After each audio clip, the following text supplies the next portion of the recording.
that behavior is rampant. The same kind of behavior.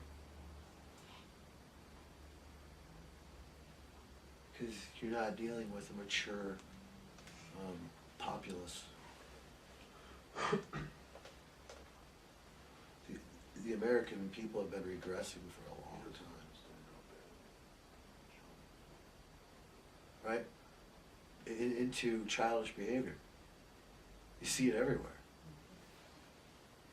You know, the tantrums people throw in a grocery store.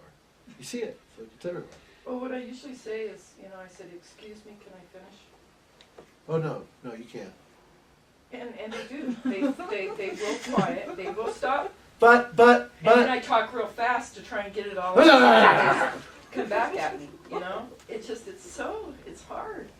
It is really hard.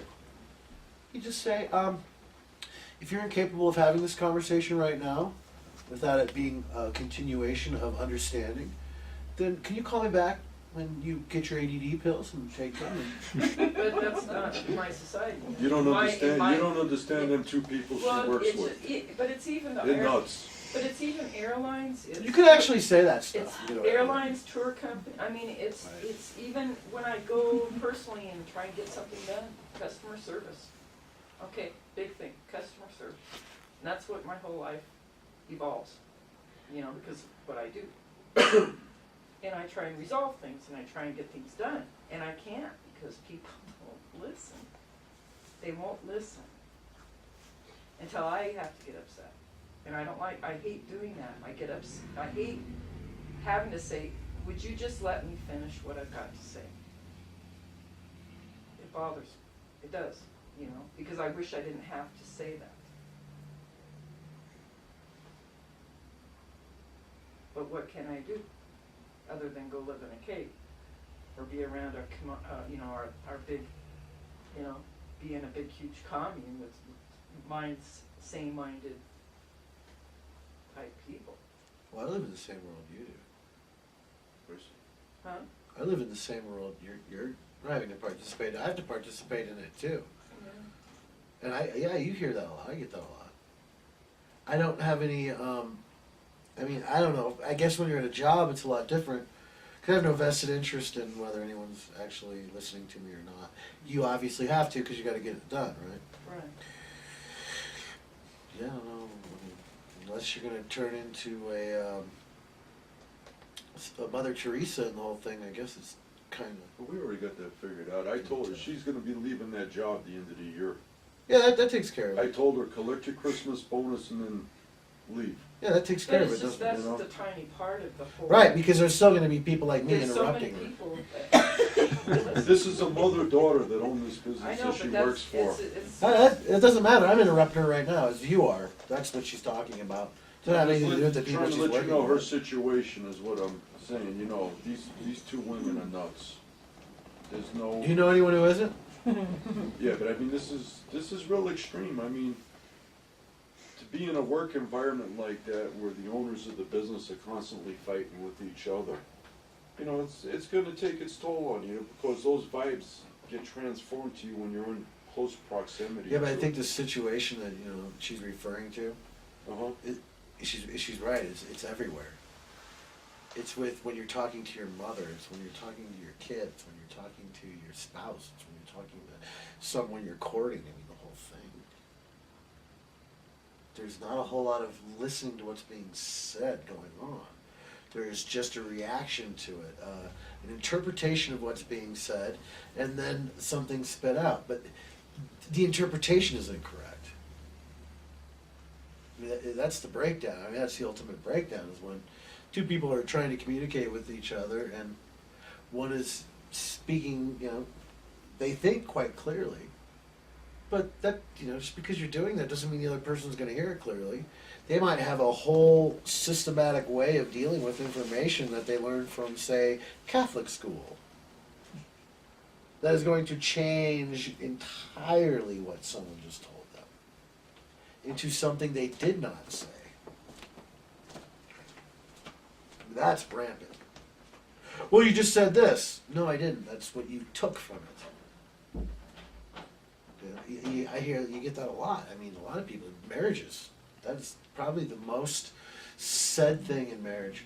Well, you said this, and you're listening to it going, not what I said. I was listening to what I said, that's not what I said. That's how you're interpreting what I said. So were you listening? No, you weren't. You were taking energy and manipulating it in to serve your own thing.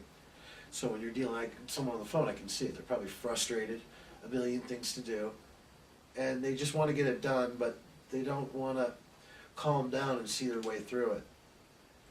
They want it to do itself, so all listening stops completely. Okay, well, just fix the problem. Well, kind of thing. Without any kind of plan to fix the problem. It's kind of like, I went over to this thing, to put up a greenhouse. Right? I'll be there. No idea. I mean, it's all there. Everything's there. But putting it up, what a fiasco. No one knew what they were doing. We're kind of going, well, wait a minute here. So let's communicate. But that can't happen. Because, no, I have it built in my head. Yeah, you have it built in your head, but, now we have to actually put it on the damn ground. Hey, And it's a lot different than what's in your head. But they can't let go of that. So the person who comes by and says, oh, this is how it should be done, they get treated like a damn war criminal. What do you mean? What do you mean? That's stupid. We're not gonna do it. Okay, then try to kill yourself instead. Right? So yeah, it's in everything. I run into it just with this. With the people I deal with on a more intimate level. Holy shit. The amount of not listening that goes on. It's insane. But I do cope with it. And the way I cope with it is I don't defeat myself with it. I don't go into a state of emotion that's damaging. I ruffle my feathers, and then I turn my feather up, and I beat the war drum. Not with the person, with my tactics. Because there's always a way. Where there is a attentive will, there's a way. So, for me, in that situation, be what you probably don't want to be, which is probably why you're getting so frustrated with it. Be the hard ass.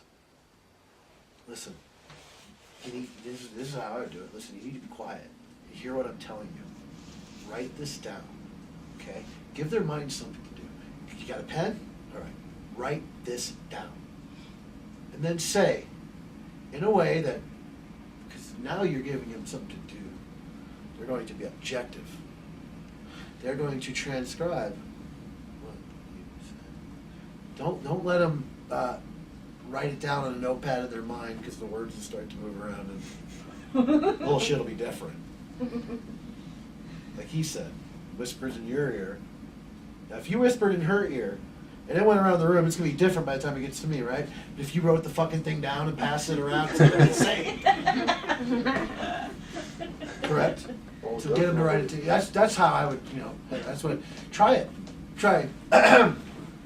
Listen, I'm really busy right now, and this is really urgent, really needs to happen. You got a pen. You don't even let them say a damn word. Do you have a pen? Then all you're going to get out of them is a response. Not a reaction, not some emotional static, a response. And then just say exactly what you want to say. Did you get that? Okay, read it back to me. Did you get that? Okay, read it back to me. Treat them like the preschool children they're behaving like. What if they refuse? If they refuse, hang up. I'm sorry, you can't do that. Let me refer you to someone who has the tolerance for this kind of shit you're tossing at me. Chris, when I went to see my dad in Europe 2 summers ago, he was just, what I was saying, he was twisting around, so I went and got a whole bunch of stack of computer paper. And we didn't talk anymore. I gave him a pen and paper, I had a pen and paper, and I started writing.